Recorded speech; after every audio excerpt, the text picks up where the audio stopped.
Hola, vamos a hablar de fundamentos de bioquímica, celulares, químicos, físicos, genética y evolución.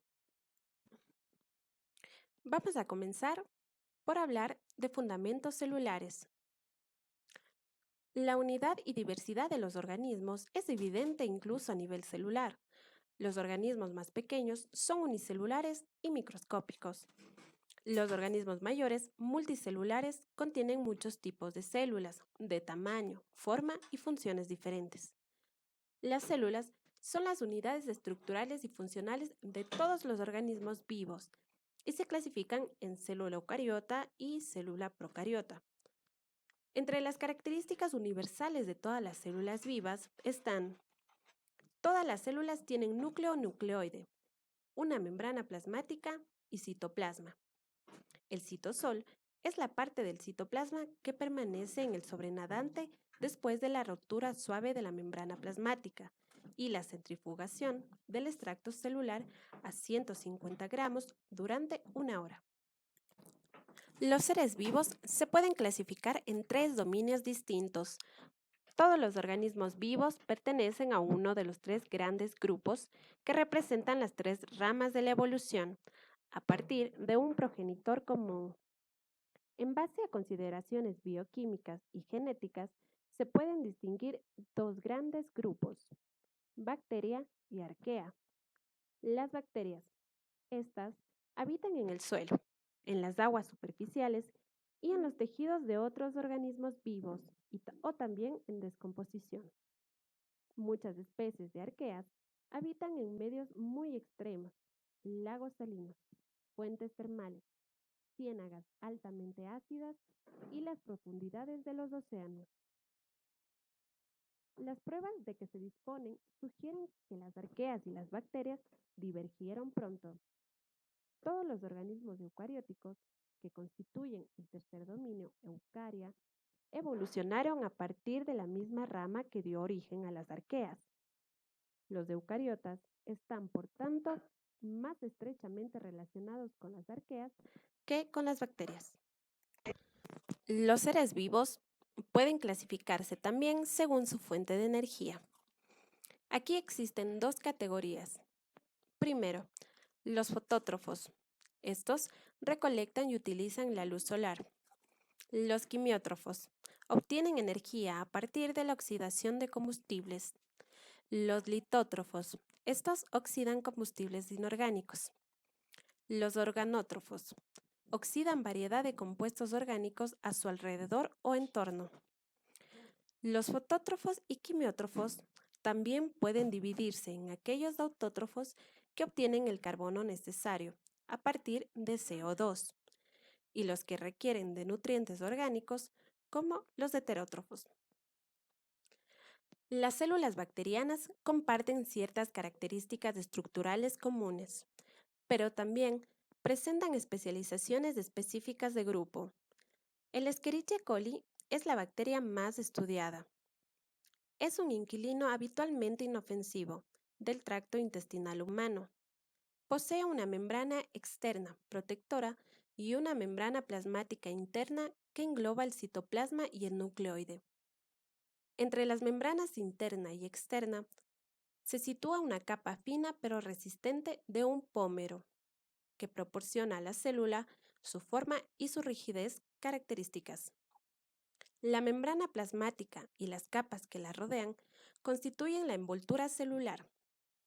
El citoplasma del Escherichia coli contiene aproximadamente 15.000 ribosomas, cantidades variables, de copias de cada uno de los 1.000 o más enzimas diferentes. El nucleoide contiene una única molécula circular de DNA y el citoplasma contiene uno o más segmentos circulares de DNA de tamaño menor que reciben el nombre de plásmidos. Las características distintivas de los eucariotas son el núcleo y los orgánulos rodeados de membrana que llevan a cabo funciones específicas. Estas son mitocondrias, retículo endoplasmático, complejo de Golgi, peroxisomas y lisosomas. Las células vegetales contienen además vacuolas y cloroplastos. Las células construyen estructuras supramoleculares. Las macromoléculas y sus subunidades monoméricas son de tamaño muy diferente. Una molécula de alanina mide menos de 0,5 nanómetros. A continuación, vamos a referirnos a los fundamentos químicos. El carbono puede formar enlaces covalentes simples, dobles y triples, en particular con otros átomos de carbono. Los enlaces triples son muy poco frecuentes en biomoléculas. Los átomos de carbono presentan la distribución tetraédrica característica de sus cuatro enlaces simples. Las células contienen un conjunto universal de moléculas pequeñas. En la fase acuosa de una célula, que es el citosol, se encuentra disuelta una colección de quizá 1 millar de pequeñas moléculas orgánicas diferentes, que son los metabolitos centrales de las rutas principales presentes en la práctica totalidad de las células. En este conjunto de moléculas se incluyen los aminoácidos, nucleótidos, azúcares y sus derivados fosforilados y ciertos ácidos mono, di y tricarboxílicos.